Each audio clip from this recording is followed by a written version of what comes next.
Bonjour, bonjour à tous, bienvenue au Presse Club pour ce débat sur le journalisme au défi des influenceurs. Alors, quand j'ai démarré ma carrière, on disait ma petite carrière de journaliste local, on disait c'est vrai parce que c'est écrit dans le journal. Nos premiers pas, ma génération, génération 58, ont été bercés par, dans les années 70, les exploits des limiers du Washington Post. À l'époque, l'univers des médias était bien cadré. Il y avait la presse écrite, nationale, régionale, 3 chaînes de télévision. J'ai démarré à France 3 avec Mevana Interman, ici présente, au service étranger. Mitterrand, ensuite, ou plutôt dès son élection en 81, légalise les radios locales. Et ensuite, en 86, il lance la 5 et M6. À l'époque, Europe 1 tenait le haut du pavé. C'était la radio de référence. Depuis, nous avons vu apparaître les réseaux sociaux, les influenceurs. Les partisans de Trump ont voulu prendre d'assaut le Congrès en contestant l'élection de Joe Biden. Bref, le journalisme est confronté au défi des influenceurs, que ce soit des bimbos qui vendent des marques de shampoing ou de cosmétiques, ou des États, des intérêts privés qui s'insèrent dans les processus démocratiques pour les fausser. Outre cette concurrence nouvelle du journalisme traditionnel ou, disons, institutionnel, il y a une perte de repères qui est liée au développement des fake news, ce qu'on a pu appeler l'alt-vérité, la vérité alternative. Des chaînes comme Fox News jouent un rôle important en la matière et elle est d'ailleurs aujourd'hui menacée de procès pour sa relation des événements lors de l'assaut contre le Congrès. Et puis ça a des conséquences indirectes sur les médias traditionnels, la perte de recettes publicitaires qui sont captées par les GAFA. Et donc, ce que je disais juste avant, c'est aussi donc une perte de repères. Voilà, on ne sait plus qui dit, qui parle juste, et donc c'est une nécessité pour nous de redéfinir notre rôle. Alors pour parler de tout ça, j'ai proposé à Stéphane Vernet, qui est rédacteur en chef adjoint à Ouest France, directeur de la rédaction parisienne du premier quotidien français, d'être avec nous, et également Henri Vernet, qui est rédacteur en chef adjoint. Pardon ? De Vernet. Donc un Vernet AY et un Vernet ET. Donc Henri est rédacteur en chef adjoint, plutôt en charge de la politique internationale. Nous étions en Afrique, nous avons suivi Emmanuel Macron, le président de la République, il y a 8 jours, et Tuc Dual-Denis, donc qui est rédacteur en chef adjoint de Valeurs Actuelles, qui est breton. Voilà. Il y a beaucoup de Bretons aujourd'hui, ça va être un débat. Les Bretons parlent aux Français. Voilà.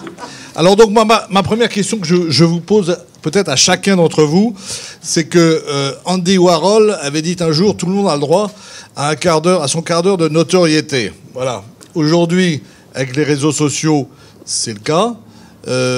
Pour autant, est-ce que ces réseaux sociaux constituent une menace pour la démocratie ou au contraire une démocratisation de l'information? Stéphane ? Moi, je pense qu'ils sont clairement devenus une menace. Alors, j'y vais cash, direct. Je pense que c'était une chance au départ. Moi, j'étais un grand adepte de Twitter, par exemple, que j'ai commencé à pratiquer il y a, je crois, en 2010, je ne veux pas dire de bêtises, je dois être dans les toutes premières années où ça a démarré. Et je l'utilisais au niveau local, parce qu'à l'époque, j'étais directeur départemental de Ouest France en Ille-et-Vilaine. Donc je vivais à Rennes, et je l'utilisais tel qu'il a été présenté et conçu au démarrage, c'est-à-dire c'était un site de microblogging. Moi, je parlais avec des gens en vrai, via Twitter. Je me suis fait des amis dans la vraie vie, que je rencontrais ensuite. Enfin, je trouvais que c'était un outil de socialisation et de partage d'informations qui était très, très intéressant. Et aujourd'hui, force est de constater que c'est devenu une bassine à vomi. Je veux dire, c'est une déferlante permanente. Vous avez la plupart des gens qui s'expriment via Twitter sont des gens qui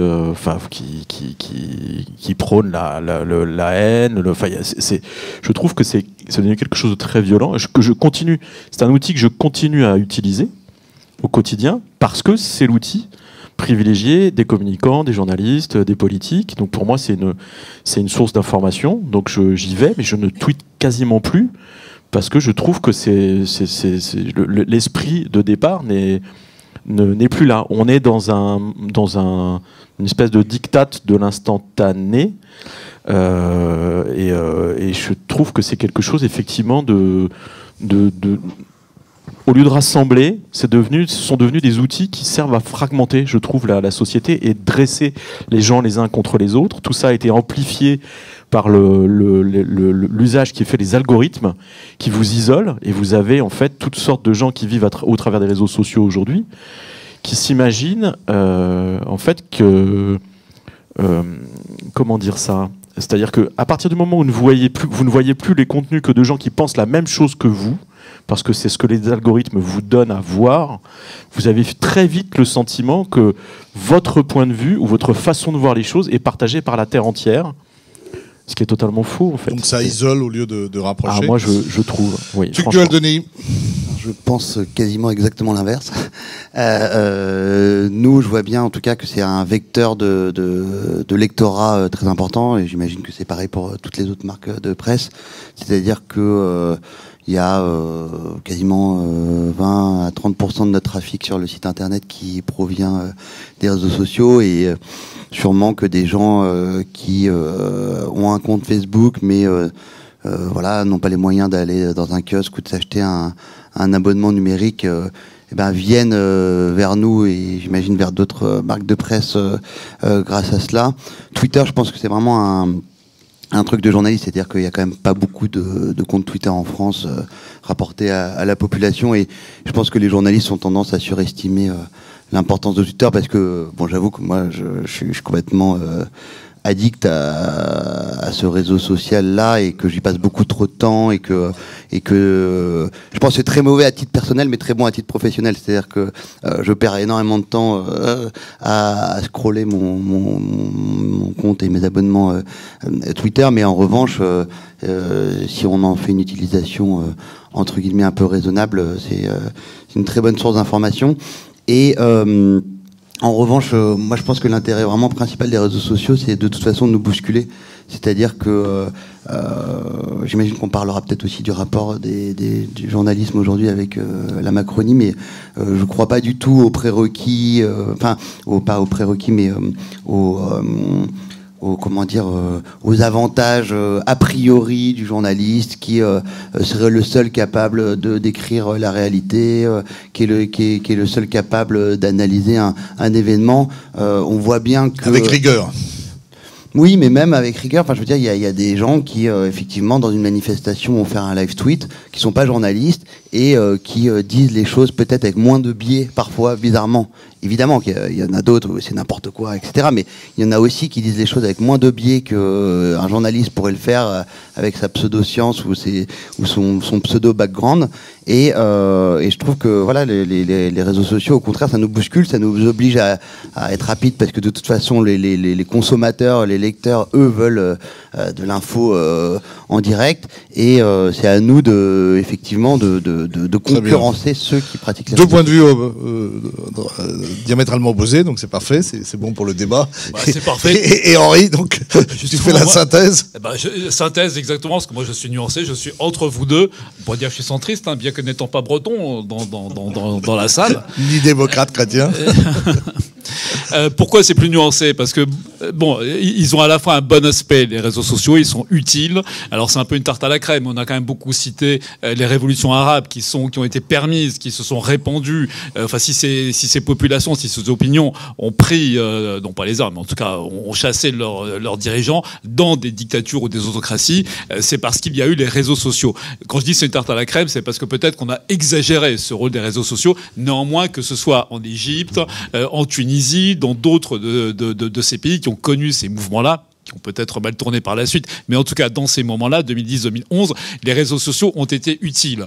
On voit encore leur utilité dans d'autres pays qui restent tout aussi fermés. Même en Chine, d'une certaine manière, les réseaux sociaux jouent un rôle d'exutoire, plus que d'exutoire d'ailleurs, de ferment, pas de liberté, mais en tout cas d'expression, même si c'est très contrôlé et très limité. Alors peut-être pas en ce moment. Non, ouais, mais attention aussi au regard qu'on porte, parce que même en ce moment, même aujourd'hui, même en Chine, malgré tout, il y a quand même des choses qui naissent par les réseaux sociaux. Bon, il ne faut pas focaliser sur la Chine, mais en tout cas, dans tous ces régimes-là, c'est vrai. C'était plutôt pour plus pour dire, ou en Iran en ce moment. Sens, ouais. Ah oui, en Iran, bien sûr, pardon.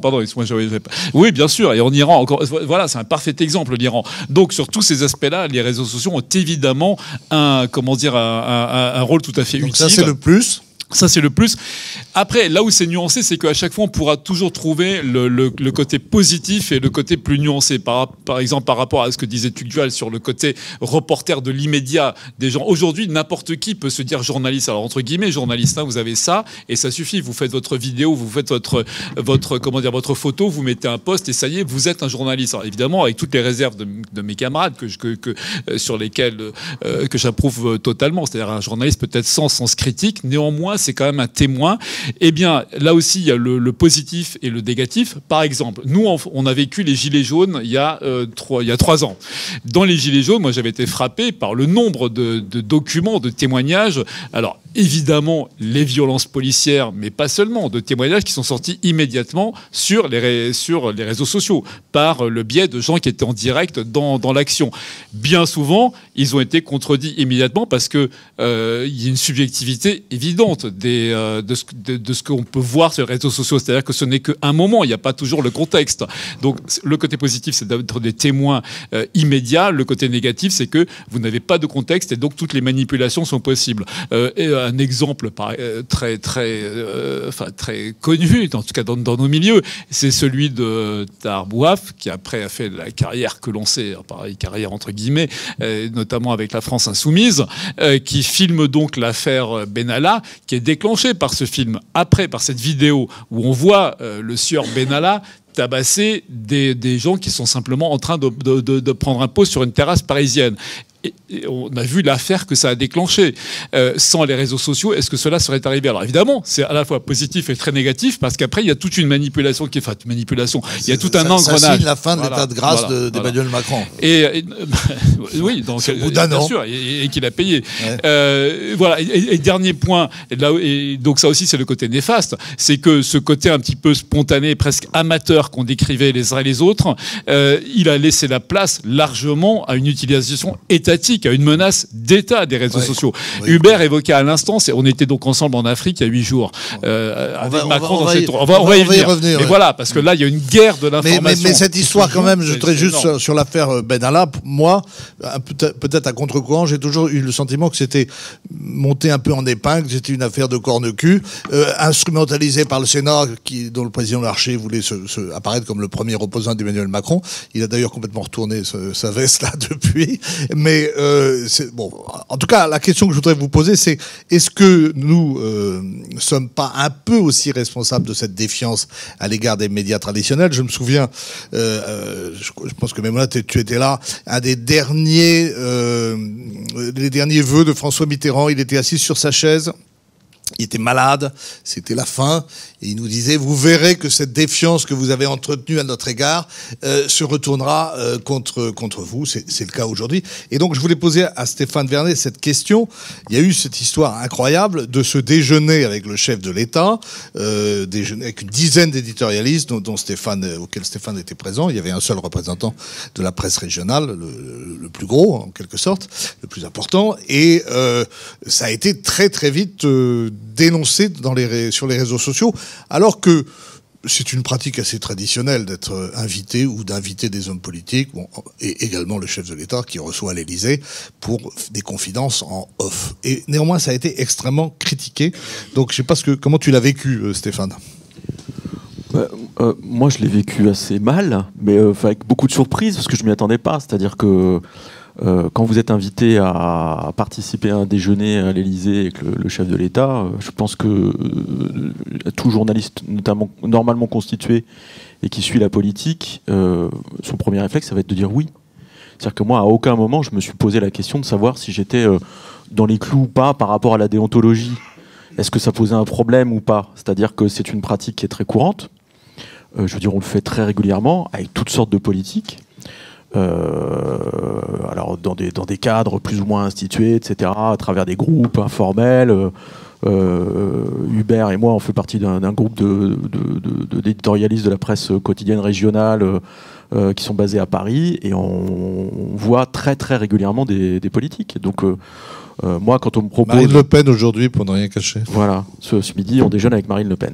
Donc voilà, bon, et on voit toutes sortes de politiques très régulièrement, et ça fait partie d'une pratique que je considérais moi tout à fait normale, qui permet de rencontrer des gens hors contexte et d'avoir effectivement ce qui est questionné, c'est le principe du off, c'est-à-dire d'abord le fait que le déjeuner était secret, mais le chef de l'État non mais ça c'est des conneries, ne donne pas toujours, enfin son agenda n'est pas toujours complètement public, et puis mais pas que le chef de l'État, enfin les ministres, le premier ministre, c'est pareil, il y a une partie privée, pas le partie fait forcément publique. qu'ils rencontrent des journalistes, mais ça fait partie des pratiques. Non mais alors après en fait faut être clair, c'est-à-dire que ce déjeuner c'est devenu un déjeuner secret. Alors il n'était pas secret du tout.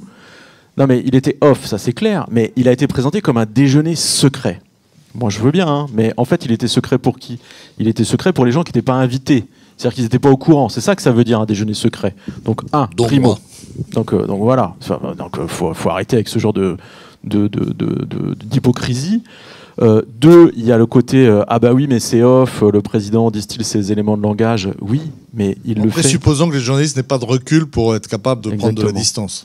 Il le fait comme font tous les politiques qui acceptent de rencontrer des journalistes à un déjeuner off. Et ils le font tous, de tous bords confondus.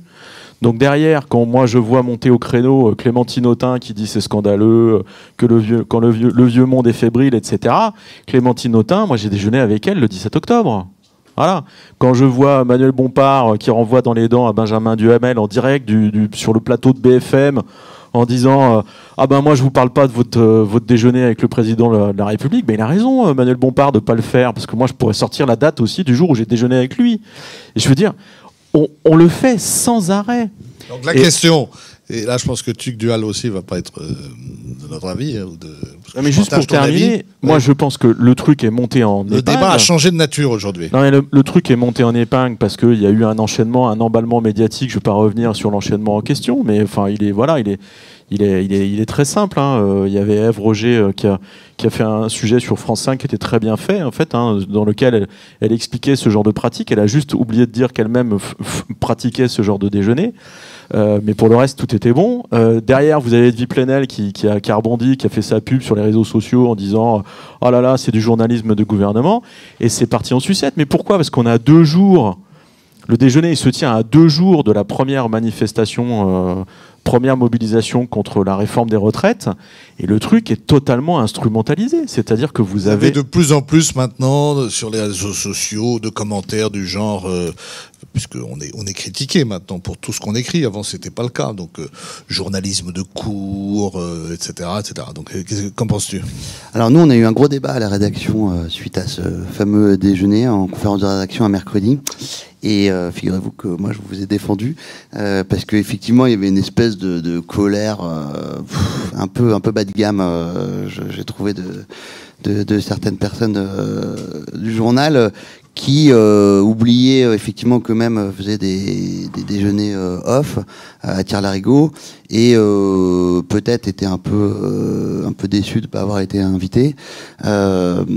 En fait, il n'y a évidemment aucun problème sur le fait de déjeuner avec l'Élysée. Le seul problème pour l'heure actuelle, c'est... empêcher Macron de vous donner un jour une interview dans l'avion de retour de Mayotte. Bien sûr, et qu'on est allé chercher... Qui a été critiqué au sein de l'Élysée, d'ailleurs. Qu'on est allé chercher avec les dents, parce que rien ne nous est donné facilement. Mais au contraire, moi, ce que j'ai dit ce matin-là, c'est que le seul truc que Valeurs Actuelles doit regretter, c'est de ne pas réussir à se faire inviter dans ce genre de déjeuner. Et c'est à ça qu'on doit travailler. Quant à l'argument, ce sont que des journalistes... qui sont pour la réforme des retraites. Bon, alors déjà, je pense que c'est compliqué de sonder les reins et les cœurs, mais quand bien même ce serait le cas, ce serait une erreur stratégique de Macron, résultat de prêcher à des convaincus. Et puis en plus, effectivement, on a vu que, je suis pas sûr que Yael Gauze, par exemple, soit un grand fervent de la réforme des retraites, qui était au déjeuner, qui est chef du service politique de France Inter. Okay. Donc c'était vraiment un mauvais débat. Je pense au contraire, hein, évidemment, il y a à interroger le journalisme et surtout le journalisme politique et sa capacité à critiquer les puissants ou à pas juste être fort avec les faibles. Mais en revanche, déjeuner à l'Élysée... Alors, pour préciser quand même les choses, lors des précédentes mandatures, sous Chirac, surtout sous Sarkozy et sous Hollande, les journalistes étaient beaucoup plus traités par l'Élysée. Hollande faisait 2 déjeuners par an, notamment avec la presse régionale. Macron a voulu faire une rupture par rapport à ça, parce que il considérait que ça n'avait rien rapporté à Hollande. Et le point culminant, ça a été le bouquin de Davé et l'homme, où il s'est répandu et ça s'est retourné contre lui. Donc Macron, il est beaucoup plus distancié par rapport à ça, mais dans les grands moments, il cède quand même à cette pratique. Et d'ailleurs, nous, on était donc en Afrique dans la délégation, enfin pas dans la délégation, dans les journalistes qui suivaient le président, tout en précisant qu'on paye notre voyage. Et on a essayé de l'accrocher à plusieurs reprises, mais ça n'a pas été facile, Henri. Non, ça n'a pas été facile et c'est un point, c'est clair qu'il y a un rapport entre Macron et les journalistes et les médias de manière, les médias qui est assez compliqué. Je voudrais juste quand même revenir peut-être 2-3 points parce que cette affaire, n'exagérons rien, mais quand même cet épisode, disons, du déjeuner secret, elle est très révélatrice de l'esprit des temps, quoi. Alors moi, je suis comme mes confrères, c'est tout à fait normal. Il se trouve qu'en France, moi-même, ça m'est arrivé plusieurs fois de déjeuner avec des présidents. Alors déjeuner, c'est avec Macron, non, des rendez-vous, oui, mais déjeuner, non. Et comme tu le disais, c'est vrai que là-dessus, il est beaucoup moins haute, en tout cas avec la presse, que ses prédécesseurs, et notamment que Hollande et même Sarkozy dans un sens. Il se trouve que, alors c'est vrai que certains pays ne le font pas. Déjà, les journalistes, les médias ne déjeunent pas avec les politiques. C'est notamment vrai des États-Unis, c'est vrai en Allemagne, c'est vrai dans beaucoup de pays, mais parce que ce sont des pratiques, des cultures qui sont un peu différentes. En France, il se trouve que le partage d'informations, quel que soit le milieu dans lequel on évolue, finalement, c'est souvent par le déjeuner. Donc, j'allais dire que c'est une culture à la fois, culinaire et informationnelle, on pourrait dire, gastronomique, pas forcément, parce qu'on mange pas toujours bien, contrairement à ce qu'on pourrait croire. Mais donc, c'est dans nos mœurs, c'est comme ça. Peut-être que ça peut évoluer. Alors, mais c'est comme ça. Et donc, ce déjeuner, en effet, n'avait rien de secret. Peut-être qu'on dit qu'il est secret, outre les raisons que tu as indiquées, Stéphane, parce qu'ils ne figurent pas sur l'agenda. Qu'on soit président, qu'on soit ministre, ils ont tous des agendas qui sont publics. Dans les agendas, il y a des rendez-vous qui ne figurent pas, dont les rendez-vous avec la presse, dont les déjeuners avec la presse. Moi, ce qui m'a frappé là-dedans, et ça, c'est une critique qui est venue aussi bien de notre milieu à nous, donc des confrères de notre milieu journalistique, que, en effet, de la classe politique et singulièrement de LFI, c'est de traiter ce déjeuner comme si, à ce moment-là, Emmanuel Macron était en train de distribuer ses éléments de langage à des journalistes. Et ça, je trouve que c'est incroyable qu'on puisse penser remise ça. En cause mais complètement. Et ouais. Tu parlais de défiance tout à l'heure, mais c'est vraiment ça. C'est la défiance qu'il y a à notre égard qui peut amener là. En quoi est-ce qu'un président de la République va distribuer des éléments de langage comme ils en distribuent, et d'ailleurs, à l'excès et de manière ridicule et caricaturale, à leurs ministres, à leur, à leur porte-parole. Donc voilà, ça c'est le premier point. Deuxième point, c'est vrai qu'il y a un point, là aussi, en France, oui, dans notre culture, dans notre pratique journalistique, qui est celle du off. Là aussi, ça diffère de bien des pays. Il y a des pays, par exemple, où le off n'existe pas. En Allemagne, par exemple, je me suis renseigné parce que ça m'intéressait de voir comment ils traitaient ça. En Allemagne, c'est vrai qu'il n'y a pas de off. De la même manière, par exemple, que quelque chose qui fait débat chez nous, en tout cas, c'est ce que m'ont dit des confrères. Mais non, mais je suis tout à fait prêt à entendre le point. Mais par exemple, il y a une chose qui m'a surpris en Allemagne, c'est qu'ils font relire les interviews. Systématiquement. Parce qu'ils considèrent que justement c'est une sécurité pour eux et non pas pour l'émetteur de l'interview. Alors que chez nous, c'est là, à chaque fois, c'est une bataille incessante. Ah, mais arrêtez de soumettre les interviews, etc. Ce qui peut se comprendre. Donc on voit bien que là aussi ça change. Et de même manière que le off, c'est vrai, est beaucoup plus codifié. Dans le off, donc le off, ça veut dire que un responsable politique vous confie quelque chose. Alors il faut bien reconnaître que ça peut être des ballons d'essai, ça peut toucher donc à du fond, à un projet politique ou quoi que ce soit. Souvent, c'est aussi des petites phrases assassines sur tel ou tel concurrent, en général, et dans les 4/5e du temps, dans son propre camp, bien évidemment, et au sein du gouvernement. Et donc, le off, ça veut dire que vous vous engagez à utiliser ça sans en citer la source, nommément. Bon, c'est vrai que cette pratique-là, en France, elle est assez fluctuante. Il faut bien le reconnaître. Elle est codifiée dans d'autres, sur d'autres sphères journalistiques. Par exemple, puisqu'on parlait de Macron, moi j'ai assisté en octobre, c'était en octobre, au moment où il y avait il y a toujours des échéances dans la guerre en Ukraine, mais là il y en avait une qui était assez proche, un off du président. On était 7 ou 8 journalistes, dont d'ailleurs 2-3 confrères, 2-3 éditorialistes de la presse anglo-saxonne et allemande. Et quand on rentre dans ce rendez-vous, qui a quand même duré, alors pareil, qui n'était pas à l'agenda, hein, donc on pourrait dire aussi qu'il était secret, qui a quand même duré 1h03, où Macron nous a exposé sa vision à la fois du monde de l'Europe, mais évidemment singulièrement de Poutine et de l'Ukraine. Et quand on rentre là-dedans, disons que les règles, jamais très très précises, mais quand même on pouvait enregistrer, mais sans s'en servir évidemment comme d'une interview, et on pouvait éventuellement se servir de certaines quotes, de certaines citations en se mettant d'accord avec l'Élysée. Donc ça, c'est les règles classiques. Il se trouve que d'un seul coup, à la fin de l'interview, eh bien, les règles ont changé, c'était rien de rien, il fallait rien utiliser. Bon, ça peut faire débat. Moi-même, je m'en suis expliqué directement, et j'ai utilisé certaines choses, mais ça n'a pas été sans conflit. Donc le off, voilà, c'est une pratique. Voilà. Mais Macron, voilà, mais on y reviendra. Henri, mais Macron, en effet, instaure le silence autour de lui. On a peut-être eu, au cours des années passées, un phénomène de cours des journalistes. Moi, je me souviens quand François Mitterrand faisait ses conférences de presse, quand il y avait un journaliste il voulait poser une question gênante, évidemment, comme il était extrêmement habile et doué, il retournait la conversation contre le journaliste, et il n'y avait pas forcément un droit de suite de la part des autres journalistes. Ils avaient plutôt tendance à ricaner du confrère qui se trouvait ainsi dévalorisé. J'ai vu Christine Claire dans cette position, souvent courageuse. Toi-même, mais Mona aussi, il me semble que dans certains cas, tu pouvais pousser le bouchon un peu loin, mais c'était pas la règle, contrairement à certains pays anglo-saxons où il y a droit de suite, et on peut poser 2 fois, 3 fois, 4 fois la même question. Donc, dans cette mesure-là, on a parfois donné des verges pour se faire fouetter. Mais la question, enfin, au-delà de ça, parce que je pense que c'est plus le sujet, c'est est-ce qu'on peut aujourd'hui gouverner contre l'opinion? Et on a cet exemple de la réforme des retraites, où l'argument qui est ressassé en permanence, qui est de dire les Français sont contre. Ben moi je vous pose la question, est-ce que De Gaulle aurait donné l'indépendance de l'Algérie? Est-ce que Mitterrand aurait supprimé la peine de mort si on avait constamment gouverné avec l'opinion? Je pense que c'est un des enjeux à mon avis aujourd'hui. Stéphane, qu'en penses-tu? Oui, je suis assez d'accord. Et je pense que c'est ce qu'on est en train de vivre là, avec la réforme des retraites. Quand je vois que vous avez plusieurs personnalités à gauche qui demandent que la commission mixte paritaire qui va se tenir demain soit rendue publique, je trouve ça très intéressant. Ça n'est jamais arrivé. Pourquoi les commissions mixtes paritaires ne sont pas publiques et se tiennent toujours à huis clos?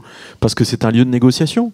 Si vous mettez tout sur la table au nom de la transparence, de la sacro-sainte transparence, en disant il ne faut pas que ce soit secret, pour le coup, vous tuez la négociation.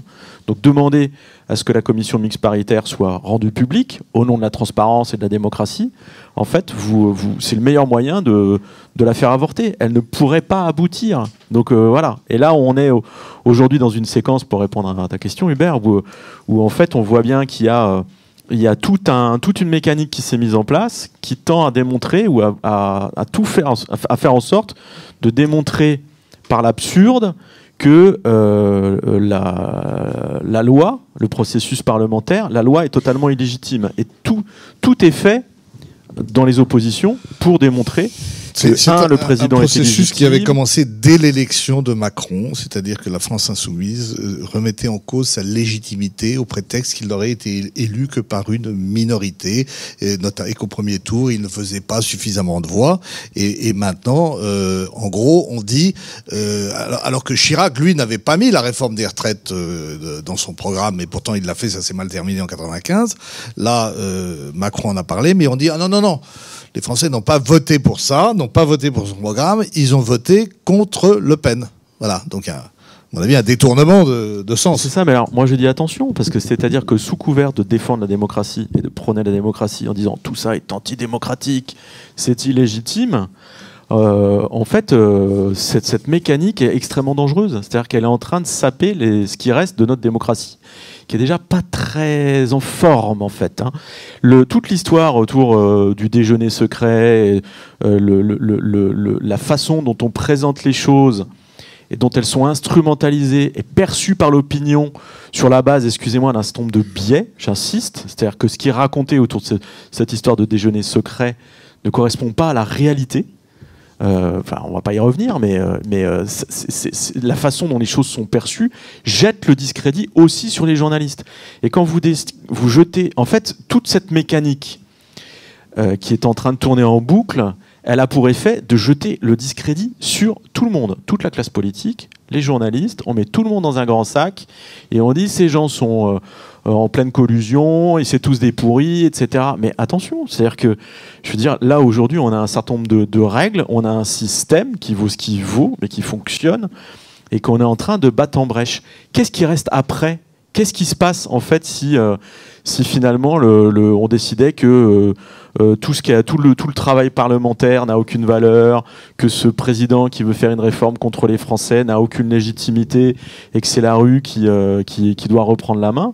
Où est-ce qu'on va? Moi, je pose la question parce que je n'ai pas la réponse. Et puis il y a un distinguo maintenant qui se fait de plus en plus entre légitimité, légalité, moralité. Bon, alors il y a eu un phénomène entre-temps qui est apparu qu'on peut peut-être qualifier de populisme, mais là je pense que tu vas avoir beaucoup de choses à dire. Non, mais qu'il y ait une crise démocratique, ça c'est une évidence. En revanche, qu'il y ait une crise de la représentativité, c'est aussi une certitude. Et elle touche les politiques parce que pour plein de raisons, et par exemple à titre personnel, j'estime que on aurait dû avoir recours à une dose de proportionnelle depuis longtemps, que le fait qu'on ait attendu 2022 pour avoir autant de députés RN, FN à l'Assemblée nationale, évidemment, je me mets dans la tête d'un électeur FN des années 80 ou 90 qui voit 0 député ou une petite poignée, et il se dit que il y a quelque chose dans le système qui tourne pas rond. Et je pense que la crise de la représentativité, elle vaut quand même aussi pour les médias, et c'est en ça que les critiques sont quand même légitimes. Un exemple, au moment du référendum sur la Constitution européenne en 2005, je pense que 92% de la presse, des éditorialistes, des chaînes de télévision, du bruit médiatique, de ce qui ressortait, j'imagine, pour ceux qui regardaient les JT ou lisaient la presse ou écoutaient la radio, c'était qu'il fallait absolument voter oui au référendum. Les Français ont voté non, et ça a été donc suivi d'une espèce de double mystification, puisque à la fois ils avaient l'impression d'être seuls contre tout le bruit médiatique, et qu'en plus il y a eu ensuite Lisbonne. Donc on est revenu sur leur vote. Donc, enfin, voilà. Mais j'ai l'impression que les journalistes ont intégré cette critique. Moi, je vois bien, pardon. Et que sur la réforme des retraites, ils sont beaucoup plus modérés qu'ils pouvaient l'être, par exemple, en 95. Oui. Sauf que je vois, bon, il y a quand même un léger problème en France qui est la culture économique. Le quoi qu'il en coûte a eu des effets, disons, délétères. Et je regardais l'édito du Monde hier soir, commence à dire, bah attendez, on est passé un peu rapidement sur la chute du commerce extérieur. Là, le rapport de la Cour des comptes est quand même extrêmement inquiétant. On a un vrai problème de souveraineté, et donc il y a des arguments de raison qui me semblent qui commencent à revenir un peu à la surface. Oui, mais enfin la frontière elle est toujours un peu ténue entre les arguments de raison et une espèce de paternalisme ou de comment dire, de position de supériorité intellectuelle du journaliste sur le peuple, qui lui est forcément un peu inconséquent. Enfin, de savoir d'où on parle aussi. Et donc ça me gêne un peu. Moi, il y a un sujet très clair sur lequel ces choses-là se manifestent, c'est sur l'immigration. Il y a 60-70% des Français qui trouvent qu'il y a trop d'immigration en France. Et il y a 2-3 journaux qui le disent de manière aussi claire que Valeurs Actuelles, parce que voilà, c'est moralement mal vu, parce que c'est forcément lié à un parti politique qui lui-même a une très mauvaise réputation et qui a pu peut-être effectivement absolument mal porter ces sujets-là à cause d'outrances ou de comportements inappropriés par rapport au message qui voulait être émis. Mais j'imagine qu'à la fin de la chaîne, c'est aussi ça qui nourrit la défiance des Français vis-à-vis des médias. C'est-à-dire que eux, ils trouvent qu'il y a trop d'immigration, ils trouvent qu'ils sont contre la réforme des retraites, ils trouvent que les politiques, j'en sais rien, sont trop, la justice est trop clémente avec les politiques. Bon, là, à titre personnel, je pense que c'est complètement en train de se retourner, qu'il y a un traitement de défaveur des politiques. Mais bon, ça, c'est un autre sujet vis-à-vis des politiques.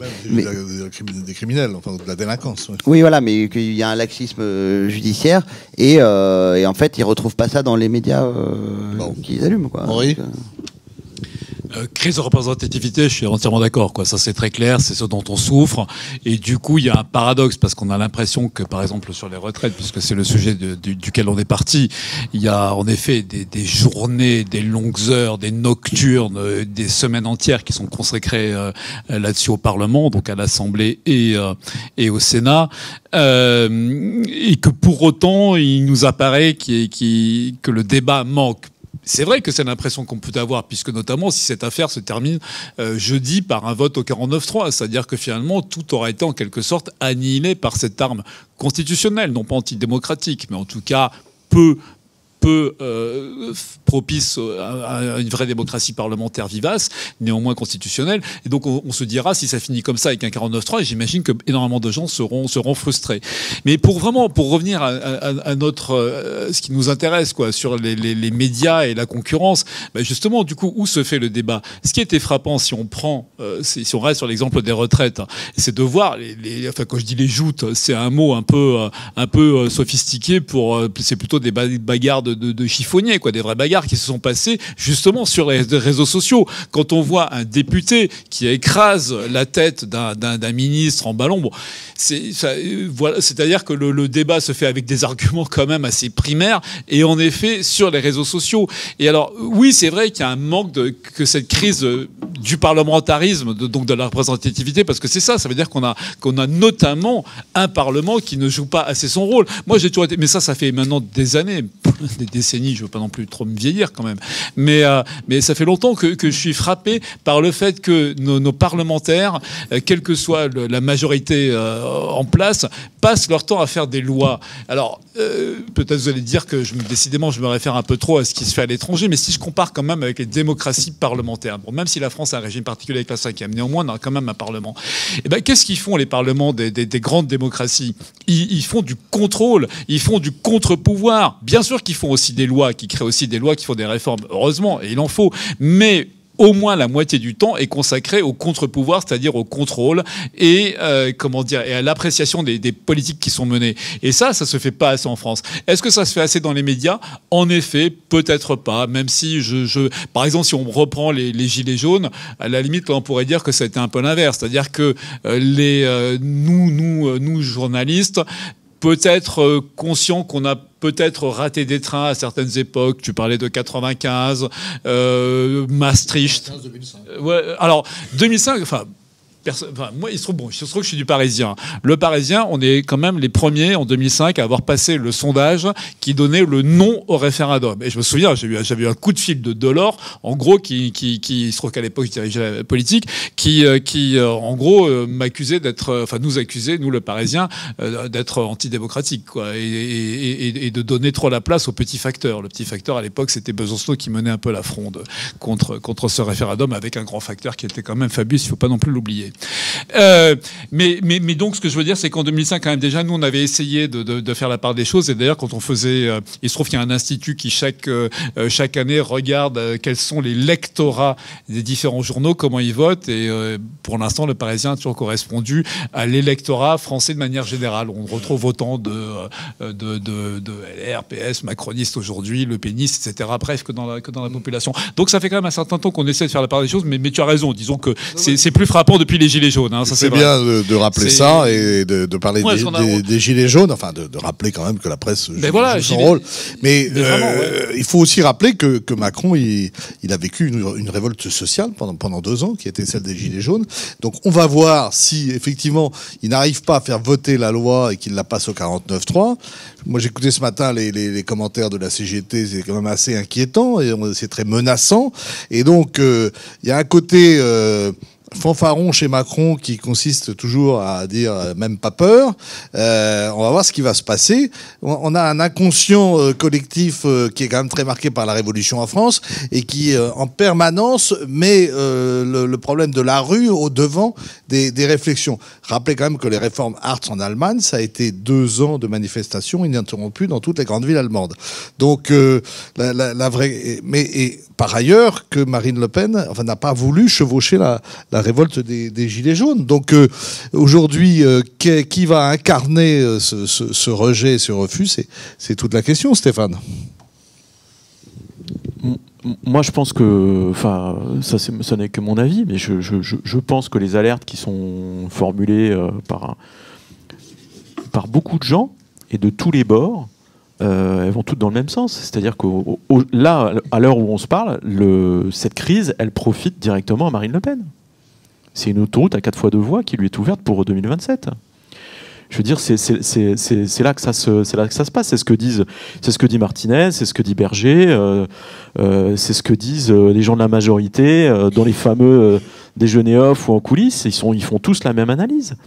Il y a un alignement des planètes là qui est très favorable à Marine Le Pen. On verra ce qu'elle nous en dira ce midi dans le déjeuner off qu'on va avoir avec elle. Mais je pense avec ce paradoxe, pardon. Il n'y a rien de secret. Que ceux qui prédisent que ça lui profite sont parfois les responsables de la réalisation de cette future prédiction, parce que je pense que tout le monde est en train de se renvoyer la patate chaude. Mais la radicalisation de la CGT, je suis désolé, où le blocage précède la mobilisation, la radicalisation enfin c'est même pas la radicalisation, c'est l'appauvrissement total du débat parlementaire. Je suis d'accord. Je répondais juste à la question. Fait que c'est évidemment Marine Le Pen qui opportunément, en faisant pas grand chose. Après 2027, c'est dans 4 ans, et dans 4 ans, il peut se passer énormément de choses, donc rien n'est écrit. Mais là, au moment où on se parle, on voit bien que politiquement, l'avantage, tout ce qui est en train de se dérouler, la sert directement. Je voudrais juste, peut-être, avant de vous passer la parole, pointer une dimension internationale de notre débat, puisque le débat, c'est le journalisme au défi des influenceurs. On a vu cette histoire du logiciel Pegasus vendu aux Israéliens, par les Israéliens, aux Marocains notamment, et c'est une des raisons de la brouille actuellement et de l'atmosphère glaciale entre Paris et Rabat. Nous étions donc la semaine dernière en Afrique, on a vu aussi quand même les ravages du French bashing propagé, alimenté par les Russes, avec la difficulté aujourd'hui de reprendre la main, parce qu'on nous renvoie toujours à la figure la France-Afrique, comme si la Chine-Afrique n'existait pas. Donc, finalement, Henri, aujourd'hui, la France, elle est à la fois fragilisée en interne, mais aussi à l'extérieur. Sa diplomatie n'apparaît plus vraiment crédible, et la tournée, globalement, elle a été considérée comme ratée, parce qu'il y a eu une petite algarade à la fin entre Tshisekedi et le président congolais et Emmanuel Macron. On a quand même oublié, parce que nous y étions, que Macron a été quand même littéralement agressé par un journaliste congolais qui l'a accusé de faire fi des millions de morts congolais dans le sud, dans le Kivu, et de ne se focaliser que sur les victimes du génocide Tutsi. Oui, en gros, il était quasiment taxé d'avoir organisé ça. Alors on dira qu'on ne prête qu'oreille. Je sais que c'est un Roland de la fameuse France-Afrique. Mais alors, bon, après, il faut peut-être avoir un peu suivi ça. J'ai vu que ça avait eu un peu de succès sur les réseaux sociaux, mais ça n'a pas vraiment été un grand sujet de manière générale dans la couverture de ce voyage. Mais c'est vrai que c'est typique, parce que ce qui a marché, là, pour resituer le contexte, je sais pas si vous avez suivi, c'était donc la tournée la mini-tournée en Afrique centrale de Macron. Et c'est vrai que donc quand il est en RDC, en République démocratique du Congo, en effet, un journaliste lui pose la question, mais alors, moi, j'ai passé 2 ans de ma carrière, un peu plus, à Jeune Afrique, donc il y a longtemps. Mais donc, je suis moins étonné par certaines pratiques. C'est vrai qu'il y a des pays, disons, où il y a une espèce de journalisme gouvernemental. C'est-à-dire que quand vous posez une question, en réalité, c'est un éditorialiste, voire un relais pro-gouvernemental qui la pose. Et donc la question qui avait été posée à Macron... Là-bas, c'est vraiment le cas. Eh bien, c'était vraiment le cas. Là-bas, c'était le cas. C'est-à-dire que c'était un argumentaire. En gros, c'était une façon d'aller plus loin que le président Tshisekedi, qui lui pouvait pas se permettre, vis-à-vis de son hôte, d'être aussi direct. En gros, d'impliquer la France dans le jeu de l'Afrique, de ce qui se passe dans cette Afrique des Grands Lacs, entre le Rwanda, la République démocratique du Congo, et en gros d'accuser la France en sous-main d'avoir favorisé les troubles dans un pays, ce qui en effet est assez outrancier. Je veux dire que la France, malheureusement pour elle, a assez de chats à fouetter dans son ancien, ce qu'on appelle précaré, et ce avec quoi justement Emmanuel Macron veut en finir, et ce qui est la démarche actuelle de sa nouvelle politique vis-à-vis de l'Afrique. On verra bien si ça marche ou pas. Il n'est pas facile de se défaire comme ça de décennies entière d'habitude et de pratique. Mais c'est cette idée d'être vraiment le Deus ex machina, quoi, dans cette partie du monde. Et donc il est accusé et il répond de manière un peu vive en disant que si après tout, si la République démocratique du Congo a pas réussi à rétablir l'ordre chez elle, à récupérer ses frontières, à combattre les mouvements rebelles téléguidés par le Rwanda, c'est d'abord à elle-même qu'elle doit s'en prendre, la République du Congo, et non pas à la France. Et c'est vrai que ça a donné lieu à un échange un peu vif. La manière dont c'est repris par les réseaux sociaux, mais y compris par nous, par les journalistes, c'est vrai qu'on a l'impression que, en gros, c'est Macron qui fait la leçon à son homologue congolais. Alors que pas vraiment. Je veux dire qu'il est plutôt sur la défensive et que c'est presque une mise au point. Maintenant, c'est typiquement ce qui est récupéré ensuite et qui va tourner sur le thème du néocolonialisme, pas du paternalisme, pire que ça, du néocolonialisme. Or, c'est le procès qui est fait à la France d'un bout à l'autre de l'Afrique, puisque en politique étrangère, là, on se cible sur ce continent, mais il y aura d'autres choses à dire sur d'autres régions. Mais bref, donc de ce néocolonialisme français, et ça, c'est en ça que je disais que les réseaux sociaux, c'est maintenant une menace d'État, c'est utilisé par tous les contempteurs de la politique française dans cette région, c'est-à-dire en effet les Russes au premier chef, Wagner, le premier propagandiste anti-français en Afrique, c'est la milice Wagner. Elle n'est pas qu'en Ukraine, elle est très très implantée en Afrique. Et puis les Chinois, et puis les Turcs, et beaucoup de monde qui ont intérêt en effet à dégager la France. Bon, alors à vos questions maintenant. Memona Interman. Merci beaucoup. Donc, en effet, je suis Memona Interman. Tu as bien fait de ne pas m'oublier, parce que je suis revenue dans la famille journalistique. Le thème de votre conférence, c'était le journalisme au défi des influenceurs. Alors, on est allé un peu loin, mais au fond, on revient au même sujet. C'est qu'est-ce que nous disons, qu'est-ce que nous servons, le journalisme, bien entendu. Alors, dans le désordre, plusieurs points. Le off, par exemple, et je viendrai à ce fameux déjeuner. Pour reparler de l'Allemagne, je connais un peu le pays. Mon mari est journaliste allemand, il a été le correspondant de Der Spiegel à Paris, à Londres notamment. Il a travaillé pour plusieurs journaux aux États-Unis. Il a commencé tout bas, à l'époque où la capitale était encore bonne. Alors, dire qu'il n'y a pas de off en Allemagne serait aller. Il est peut-être traité différemment, mais enfin bon, le off existe. Oui, le off existe très clairement et il fait partie de la substance de nos professions de l'autre côté du Rhin, comme ici. Donc alors, je voudrais juste, pardon. Il faut que chacun pose sa question parce que sinon, on va faire. Ce sont plutôt quelques points d'observation, vu quand même que ma carte de presse est 31 875, donc ça date de l'ancien monde. En Allemagne, qui distribue les questions au moment de conférences de presse du chancelier ou de la chancelière? C'est le responsable de Die Pressekonferenz. C'est pas le président de la République, c'est pas les responsables de la communication autour de lui. Concernant ce fameux déjeuner, je crois que moi j'ai écrit là-dessus pour le Midi Libre et la Dépêche du Midi. Dans mon esprit, jamais je n'aurais adressé aucun reproche à mes collègues qui ont eu la chance d'y aller. Pourquoi ce déjeuner a posé problème? Est-ce que vous pouvez me dire quelle était la date de la cérémonie de vœux à l'Élysée cette année? Eh bien, il n'y en a pas eu. Moi, je fais partie de l'association de la presse présidentielle depuis très très longtemps, depuis le début des années 80. Je pense que la manière de fonctionner du président de la République ne correspond pas à ce qui devrait être fait dans un grand pays comme le nôtre. Lorsque j'étais au CSA, jusqu'en 2019, mon mandat c'est 2013-2019, et juste l'année d'après, j'ai vu 4 fois le président de la République. Et on a pu discuter de tous les sujets, notamment de la fameuse chaîne RT. Il s'intéresse énormément à nos sujets, il s'intéresse énormément à nos professions. Est-ce que Memona est filmé là? Et autour de lui, pardon? Non, c'est pour le montage. C'est pas grave. Ça peut être filmé. Je dis, de toute façon, je lui dirai personnellement ce que je suis en train de dire, donc ça ne me pose pas problème. Du tout. Vous pouvez tout garder. Ce qui pose problème, c'est qu'autour du président de la République, il y a des communicants qui ne croient qu'en la com. Et que le journalisme, c'est un sujet annexe. Ce déjeuner a été un très mauvais service rendu à la presse. Enfin, je précise que sur les relations entre l'APP, l'Association de la presse présidentielle, l'intérieur du palais et le président de la République, les relations sont au plus mal. Vous avez lu quand même les communiqués de l'APP, non? La manière dont le président s'y prend, notamment au cours des VO, des fameux VO. Celui d'Alger l'année dernière, il n'a pas posé problème. Lorsque toute la presse présidentielle est rentrée, il y a un tout petit groupe. C'est très facile de disposer. C'est bien de le rappeler, même là, ça montre que la presse en France, et notamment présidentielle, n'est pas soumise à l'Élysée. Non, la presse présidentielle n'est pas soumise à l'Élysée. Et là, je voudrais que tu poses ta question, là. J'avais pas de questions en fait pas de à questions. poser. J'avais des observations à C'est parce que apporter les par autres veulent rapport peut-être à en ce que poser. vous avez dit. Oui, Non, après, mais- ça participe non, au mais débat c'est- quand c'est même. bien. Et il est tout à fait vrai. Je sais pas lequel d'entre vous a parlé de c'était toi, je crois, de 2005 et de toute la presse qui était à l'unisson de il faut voter la Constitution. En effet, ça serait très intéressant d'aller analyser tout ce qui est de l'audiovisuel qui est à l'INA pour voir qu'il y avait une inadéquation complète entre Oui, donc ça a le évolué dans le tam-tam bon sens. médiatique et Ah, il y a l'opinion. une évolution. Voilà. Ok. Ce n'est pas une question, mais ce sont des observations. Je suis désolée, ouais. j'ai une longue vie derrière moi et ce n'est pas pour apporter bien. Et je- un moins, mais Je j'espère. vous renvoie au dernier livre de Memona.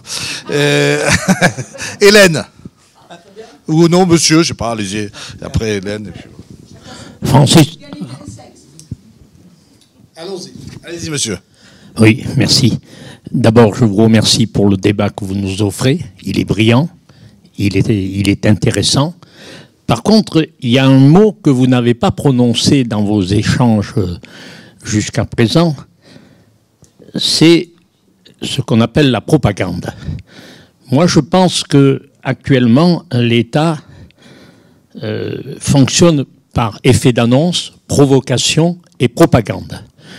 Parce que une politique, quelle qu'elle soit, elle a du bon et du mauvais. Et un État à la tête d'un pays ne fait pas tout bien.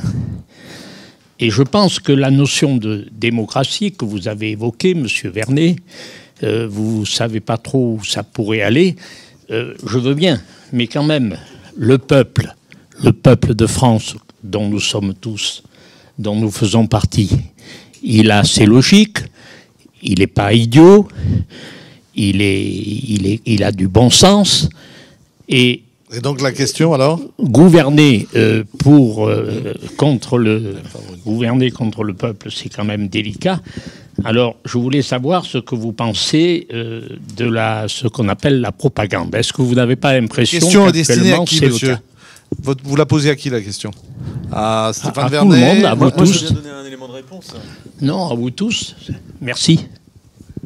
Alors, la propagande, ce que vous décrivez comme de la propagande, moi j'appelle ça de la politique.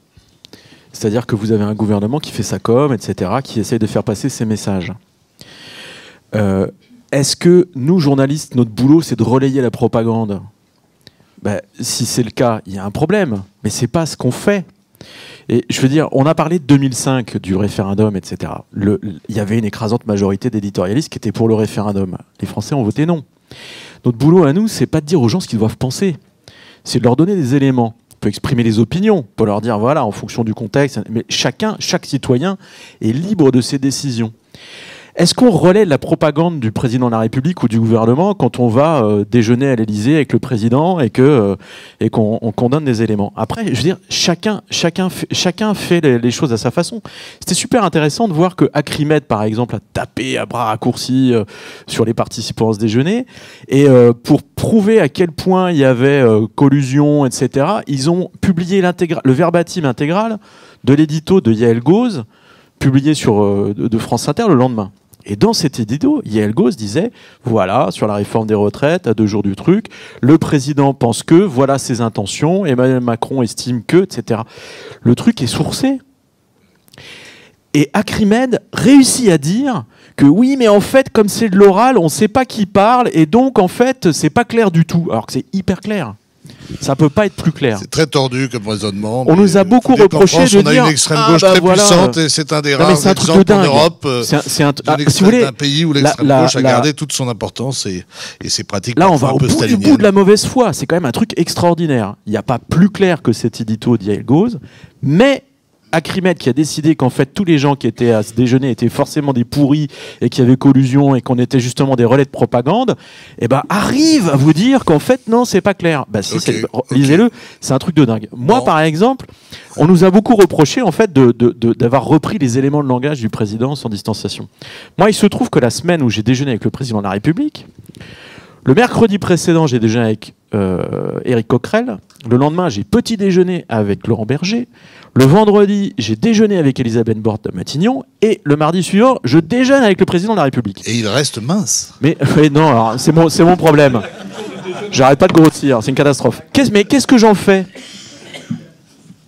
J'écris dans mon journal qu'Elisabeth Borne et Emmanuel Macron reçoivent des journalistes pour leur diffuser leurs éléments de langage. Je l'écris noir sur blanc à l'intention de mes lecteurs. Et ensuite, je dis, voilà ce qu'ils racontent. Et je donne les points de vue des uns et des autres en disant, le président pense que, etc., etc. Je veux dire, il me semble que ça ne peut pas être plus clair. Okay. Mais ça n'empêche pas cette polémique débile de se développer.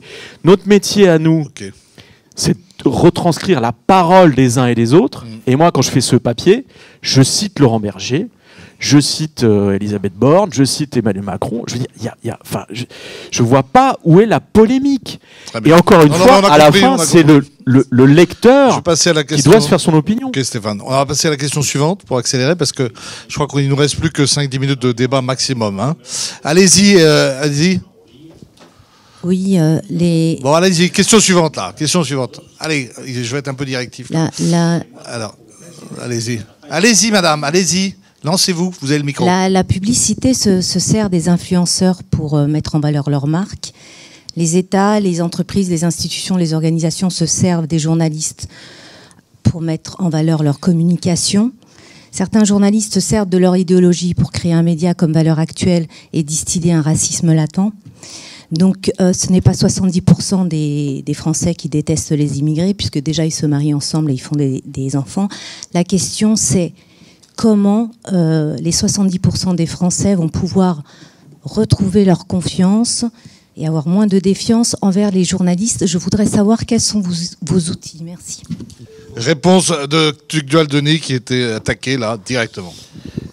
Écoutez, non, sur le racisme latent, évidemment, ça vous appartient, mais si j'avais l'impression de bosser pour un journal qui raciste ou favorise le racisme, je pourrais pas me regarder dans la glace, donc je peux pas vous laisser dire ça sans protester.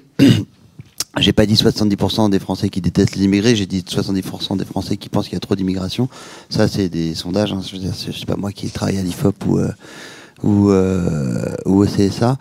En revanche, je pense vraiment que sur la question de la confiance entre le lectorat ou les téléspectateurs et les médias, ça repose aussi sur le fait de savoir parler des sujets qui fâchent. Et justement, je pense que Valeurs Actuelles sert notamment à ça. C'est vrai que c'est pas amusant et c'est pas sympathique de décrire des problèmes qu'il y a dans les cités. C'est pas amusant et sympathique de parler d'islamisation, de radicalisation, de djihadisme, de retour de djihadistes, et qu'on préférerait parler de ce qui va bien. Mais vous prenez le risque dans ce cas-là que encore plus de Français aient de la défiance envers les médias, parce que eux, quand ils sortent dans la rue, effectivement, ils voient que il y a des problèmes de sécurité publique. Et effectivement, ils voient que quand même la France a été victime du terrorisme islamiste ces dernières années, et que même si c'est pas des sujets agréables à traiter, il faut le faire.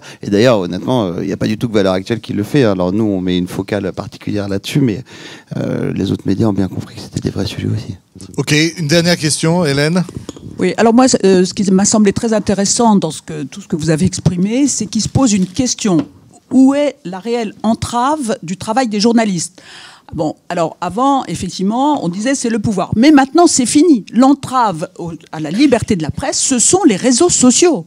C'est-à-dire que les réseaux sociaux, pour avoir du monde, il faut pratiquer le dénigrement, voire le dégagisme même. Hein. C'est-à-dire il faut absolument critiquer l'action politique de tous, d'ailleurs, hein, et surtout du pouvoir.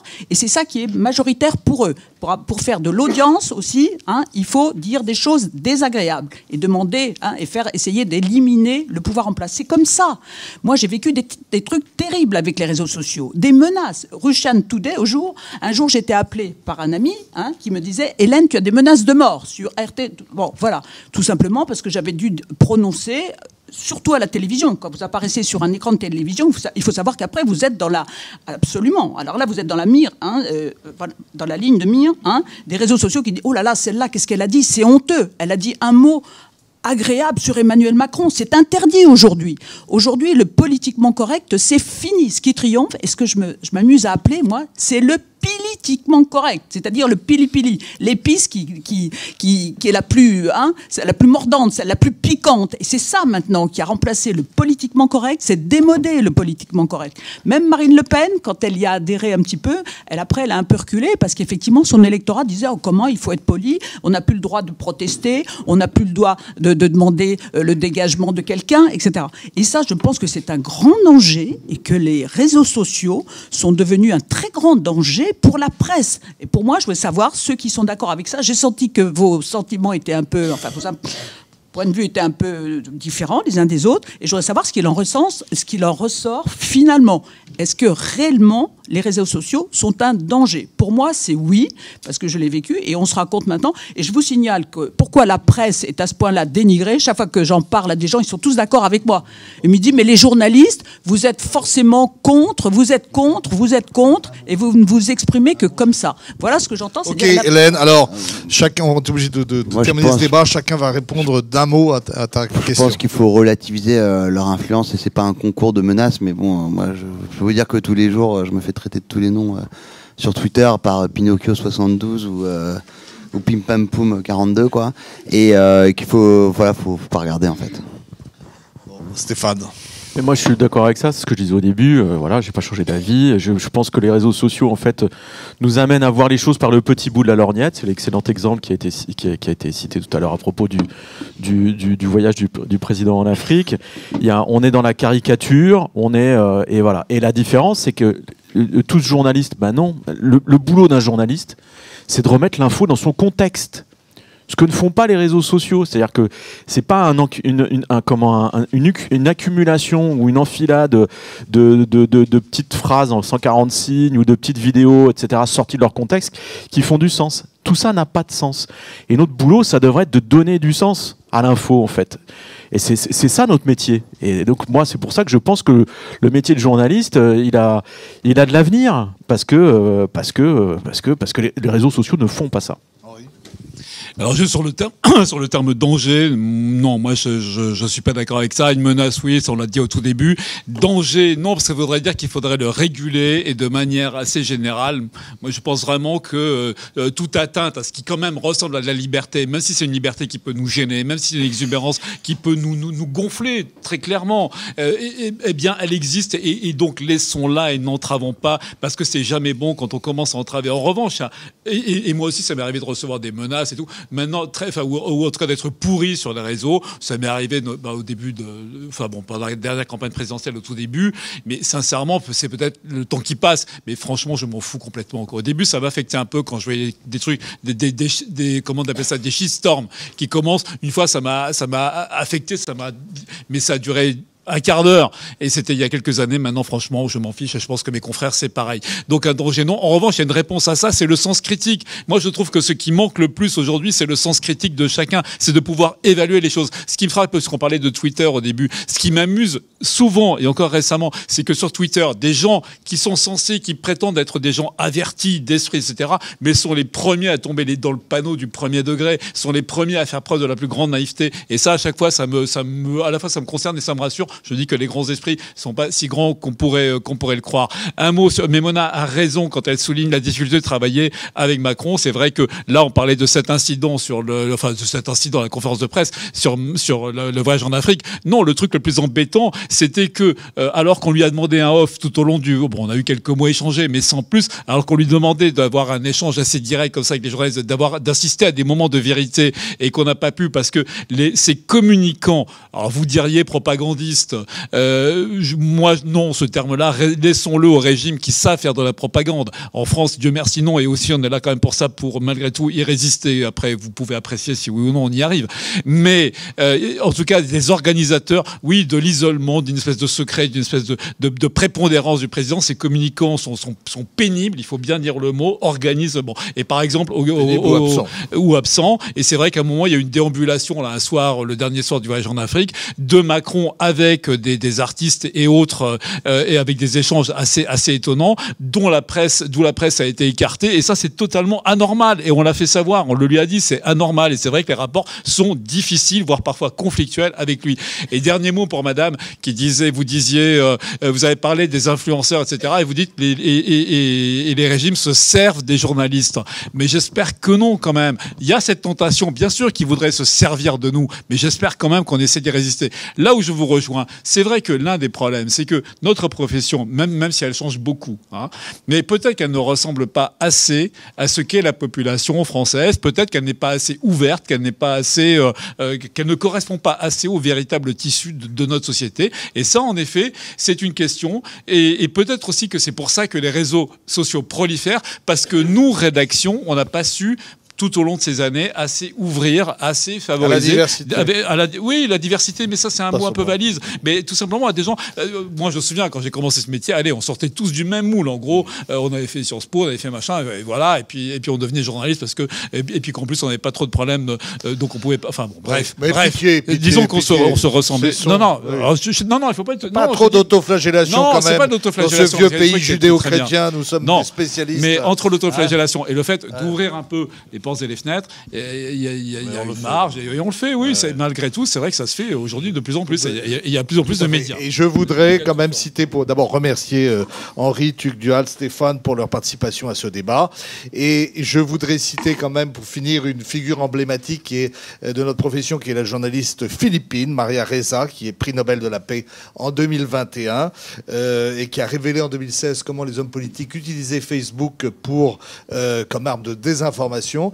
Elle vient de publier un livre qui s'appelle elle qui a échappé quand même à la prison, parce que aux Philippines, soit on met en prison, soit on flingue des journalistes. Et elle y a échappé, et elle vient de publier un livre qui s'appelle Résister aux dictateurs.